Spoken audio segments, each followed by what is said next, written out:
Book of the Dead, Magic and Theology, The Mysteries of Osiris. The Myth of Osiris. While there is a great number of images and text passages instantly recognizable as pertaining to the myth and mysteries of Osiris, there is hardly anything approaching what we would call a narrative, a continuous and consistent account of the fate of Osiris. The most comprehensive presentation of the myth attested in Egyptian sources is preserved on a stela now in the Louvre in Paris, dating to the earlier part of the 18th dynasty, 1550–1295 BC. Coherent accounts we owe to classical authors, first and foremost Plutarch.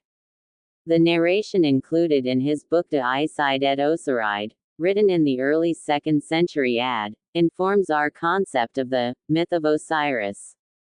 Many details are confirmed by native sources, lending credence to other, yet unsubstantiated points. Sketching the myth in its barest outlines and following the mainstream version, Osiris, king of Egypt and husband to his sister Isis, was killed by their younger brother Seth. Fig. 10.1 Husband to the fourth sibling, Nephthys. As Osiris and Isis had no offspring yet, the throne was for Seth to take once Osiris was out of the way. There are several versions of how Seth disposed of the body of his brother, all resulting with it ending up on the banks of the Nile. Isis, distraught, searched the whole land, supported by Nephthys, who had disassociated herself from Seth and his cause.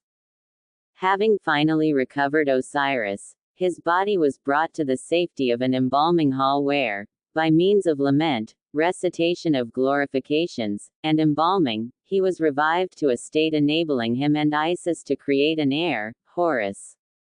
Osiris, in his new state as an august mummy, neither ultimately dead nor fully alive, became king of the netherworld.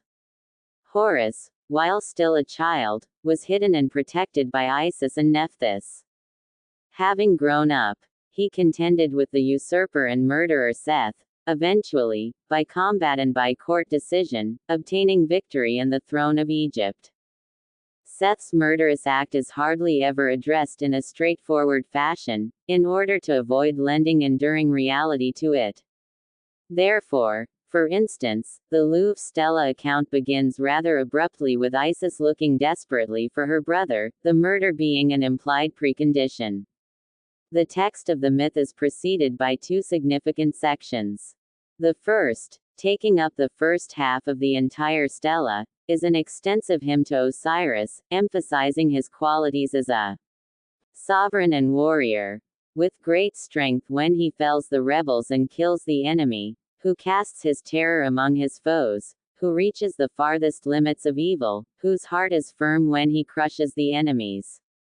The second section is a short passage praising Isis as his guard, who drives off his foes, who stops the deeds of the disturber by the power of her utterance.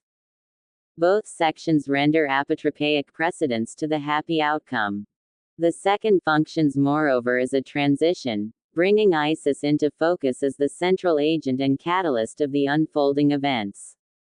Had she not tirelessly searched for her husband and subsequently achieved the creation of Horus, there would have been no heir to the throne to challenge Seth.